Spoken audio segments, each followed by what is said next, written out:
I'm going to do two pieces. The first one is going to be from Brutal Glimpse of Moonlight, which is poems based on Norman Mailer's An Executioner song.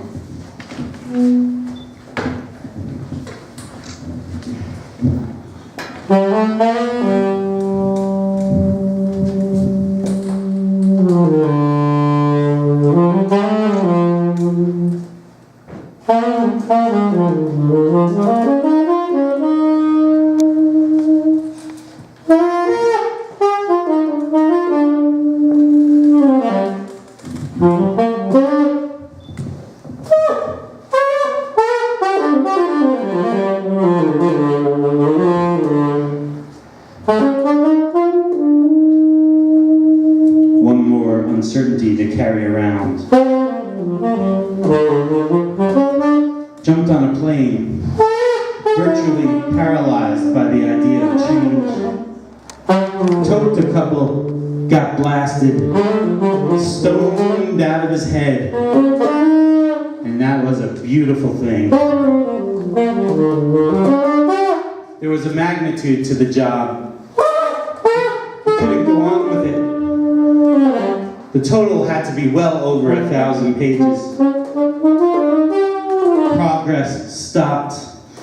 They wanted lurid details. Put a walkway up in the attic with one-way mirrors looking down.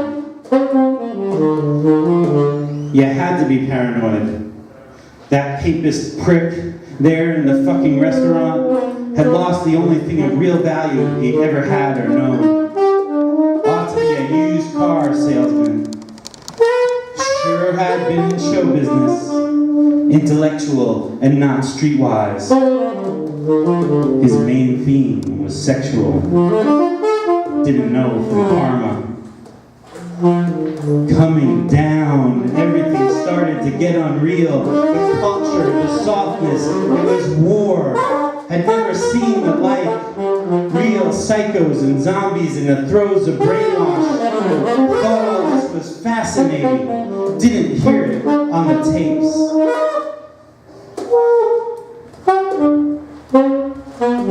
What the fuck kind of journey am I on? When I picture your pretty face, the darkness rolls back and I know that I am loved.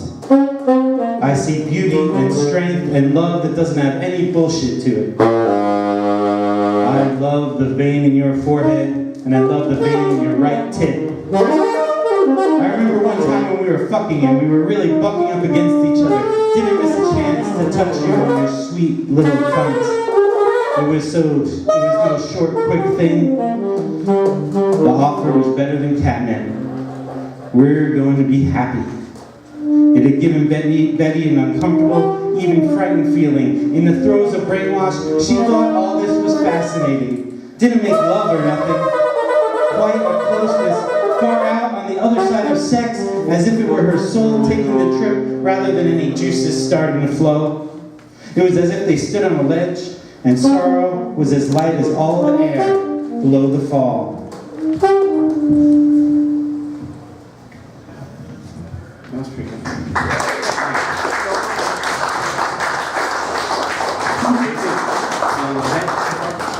Okay.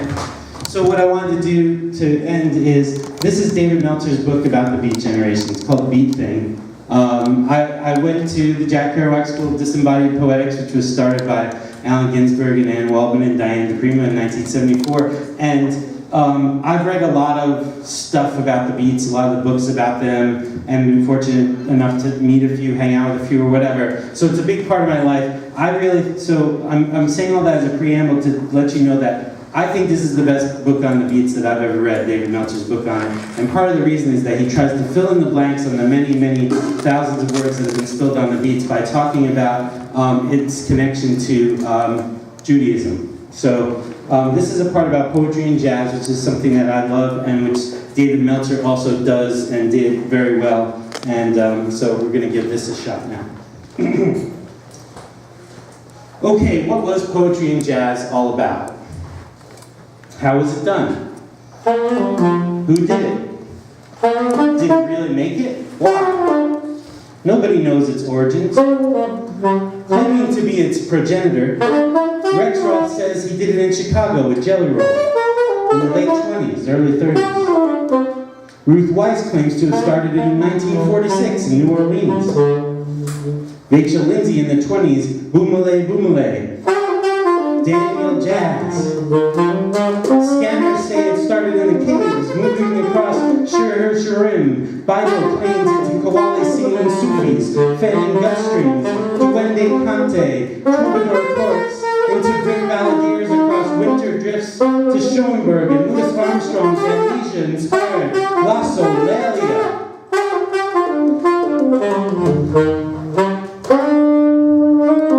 Edith Sitwell, Rat-a-tat, Facade, Walton's Tea Dance, Jazz Band, Hacha, from Africa West to Delta South to Broadway, Hart Gershwin, Langston Hughes and Jazz Age, Harlem Club, Dukes Recitatives, Bob's Gonzalez, Leah Watson, Slim Gaylord, Putty, Little Walter, Robert Johnson, Blind Willie McTell.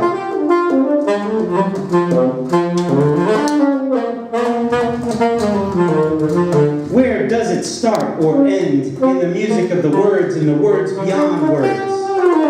Jazz itself and what surrounds it. Abiding community of devotees with or without devotees. To whites, jazz was a way out. Into black, as white was black, jazz's way in. Its instruments, scales, rhythms, harmonies, no confusion, subversive celebratory fusion, pa state instruments, square note, hymnody, church and state, structure between beat and offbeat, catch spirits and let loose in spiriting bodies. Found music of language in the language of music. Mad TV's beat, Poet Hawk's Coffee Bean Heart Attack Breakfast cereal. Parodies the melody of history, taking itself seriously. This is an orchestra. Stan Kenton's outstretched arms, mouths, Steinberg's scrawl code, balloons and big lumpy goose-down, clouds bloom out of his matinee idle gray at the temple's rats. Spike Jones, Mickey Cats, Homer and Jethro, beat poets. John and Marcia, Stan Freeberg, Fresh, Minimal, Como, performance art. Lawrence Harvey reads Thomas Benton, This Is My Beloved, on Erdogan, produced Atlantic Disc. Screaming Jay Hawkins, I put a spell on you, not Rex Rothko, recite you, killed him, you son of a bitches in your etc. gray flannel suits, dutifully backed up by the Cellar Jazz Quintet. Not even Richard Lord Buckley's Barrymore hipster rolled gold, who sounds like Ezra Pound trilling his Ars Poetica.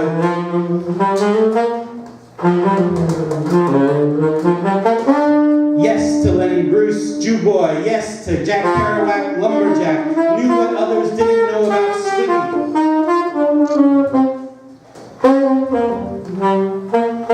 Ken Nordine's having B3 voice could be selling Chevrolets. Gene Shepard reclaiming Robert Service, graying a voice, intent to one day. Whatever you say, Jim, as long as it jams. Baraka rocks and nails fools with song that won't be wronged. Beat up on the off, the beat, battered, buttered, buffed, beats me, beat it.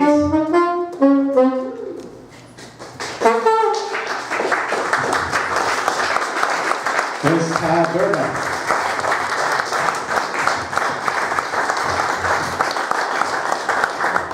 We've been having a lot of fun at Ghost Town Poetry Open Mic for 10 years, but there's something really special about tonight, and I have a good feeling about Ghost Town Poetry and Angst Gallery, and I hope you do too. Thank you to Toni Partington, thank you to Nancy Flynn, and there's still some books if you want to buy some books and contribute to bringing David Meltzer and Julie Rogers here. And we hope to see you all again here March 12th for Tommy Gaffney and more open mic poetry. Oh, one more special thank you to Tiffany Berberstrand for documenting all this. So, yeah. So just in case your friends don't believe you about what you tell them about tonight, you'll be able to see it on YouTube pretty soon. Thank you all for being here tonight.